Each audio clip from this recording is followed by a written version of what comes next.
adik-adik, ketemu lagi dengan saya, Grace, dalam seri cerita Alkitab. Kali ini dengan judul Sarapan dengan Burung-burung. Ayat hafalannya tertulis di dalam Yesaya 41 ayat 10. Aku ini Allahmu, aku akan meneguhkan, bahkan akan menolong engkau. Pekabaran, Allah tahu kebutuhanku, Dia memedulikanku. Pernahkah engkau melihat burung-burung makan? Apa yang mereka makan?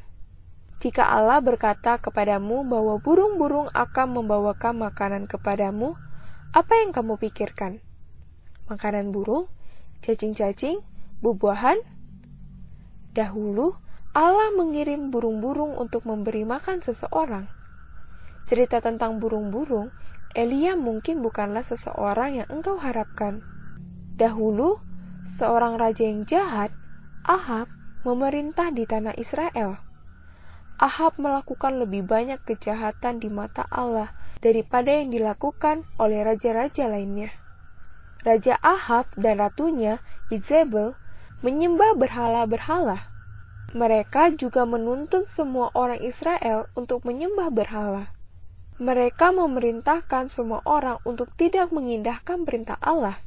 Izebel dan para imam Baal dengan kasar membunuh nabi-nabi Tuhan. Allah memiliki seorang nabi yang bernama Elia. Dia berasal dari Tisbeh di tanah Gilead di sisi sungai Yordan. Elia melayani Allah dan memerintahkan orang Israel untuk menyembah Allah. Dia mendapat masalah dengan penyembahan berhala yang dilihatnya di tanah itu. Dia tahu bahwa itu akan menguatkan kemerosotan moral di Israel. Pengorbanan kepada para dewa menjijikkan Elia.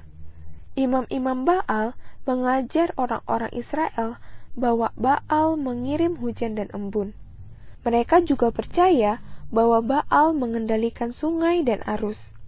Elia mengetahui lebih baik, dan itu sesuatu yang lebih dari yang dapat dia tanggung.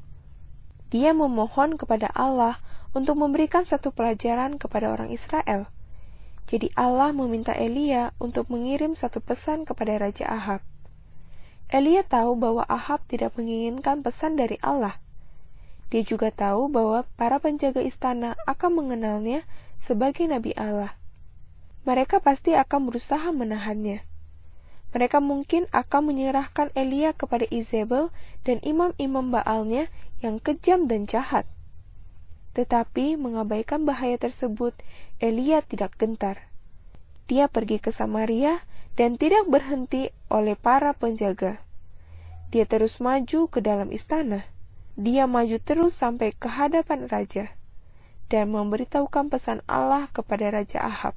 Demi nama Tuhan Allah Israel yang hidup, yang saya layani, tidak akan turun hujan atau embun selama beberapa tahun ke depan, kecuali aku mengatakannya. Elia berkata kepada raja, dan dengan segera dia pergi. Elia tidak sendirian ketika dia berjalan untuk melihat Ahab. Tanpa perlindungan Allah, dia pasti akan ditahan oleh para penjaga istana dan dibunuh. Tetapi Allah ada bersamanya ketika dia masuk ke dalam istana. Dan Allah juga bersama dia ketika pergi meninggalkan istana. Pergilah dari sini. Allah berkata kepada Elia, berjalanlah ke timur dan bersembunyilah di tepi sungai Kerit di sebelah timur sungai Yordan. Engkau dapat minum dari sungai itu, dan burung-burung gagak telah kuperintahkan untuk memberi makan engkau di sana. Dan tepat seperti itulah yang terjadi. Elia mendapatkan perlindungan, satu tempat yang tenang di sisi bukit di atas anak sungai. Setiap pagi dan petang, burung-burung membawa makanan kepada Elia, dan untuk beberapa bulan lamanya, Elia meminum air dari anak sungai itu. Selama anak sungai itu masih mengalir, dia masih memiliki air untuk diminum. Elia merasa aman dalam perlindungan Allah.